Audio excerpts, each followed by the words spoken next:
Hello, I'm Alex Mershak. I'm an AI engineer and podcaster. I've worked at and founded AI startups, and I have a show on the philosophy of technology called Hacking State. AI is the highest leverage technology that's ever been invented, and we use or misuse it at our own peril. Today, I'm going to tell you how and why this is the case. Archimedes once said, "Give me a lever long enough, and I can move the world." The single largest lever in today's economy that anyone can use is AI. Not just tech, but in every domain from social media to sales and marketing, to healthcare, to retail, logistics, and manufacturing, whatever it may be. All these areas stand to gain immeasurably from the integration of AI tools. AI is useful in these domains not because it can do everything that humans can, but because the models are good enough to reuse, repurpose, and reconfigure nuggets of value that are left on the cutting room floor of our civilization. The basic reasoning skills and recall capacity for working with new information mean that at innumerable friction points in all of these domains, whether they're creative production or project management or healthcare records, whatever it may be, all these areas that are not very cognitively intense, but nonetheless once required a human to connect, sort, untangle, generate, and reason about information, those can all be handed over to AI, or at least a human leveraging AI. This means that a lot of tasks that are tedious, repetitive, predictable, or otherwise just not that creative can now be automated, freeing up human beings, minds, and bodies to do more important and hopefully more interesting things. As software engineers know already, but soon everyone is going to feel, the overwhelming amount of business processes and business logic that's out there is just not that novel. So there's a lot of value in automating it away and handing it over to the machines.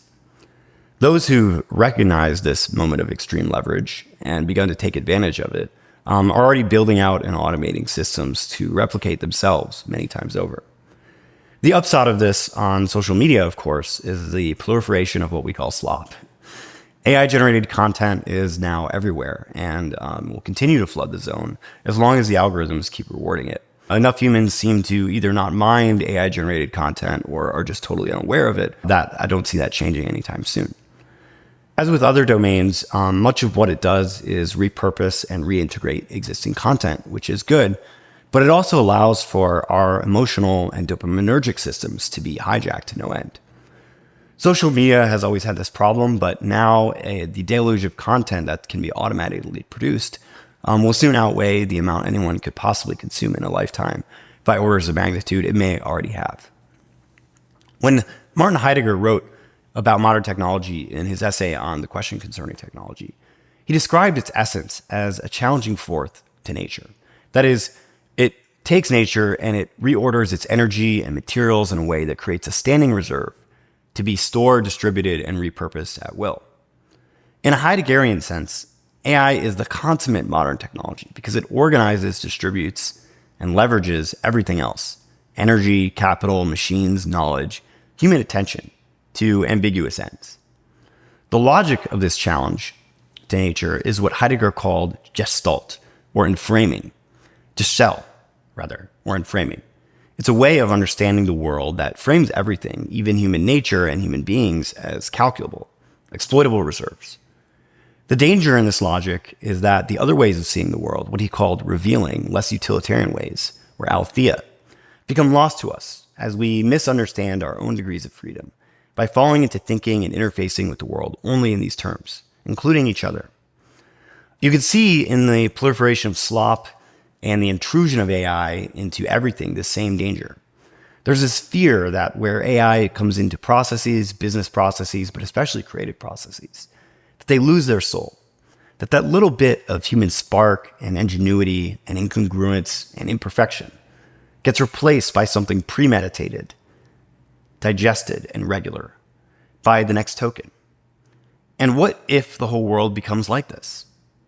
Well, I started this essay out by saying that AI is the greatest lever, and it is a super lever, as all the greatest areas of human leverage, energy, money, media, attention, labor, are utilized by it. So it seems we have no choice but to arm ourselves with these tools. What to do? Well, Heidegger closed out his essay on technology by hinting at a saving power inherent in the danger. This saving grace is that the Gestell itself is a way of revealing, and that by becoming aware of it and its effect on us, we can begin to choose different paths, that is, a different frame.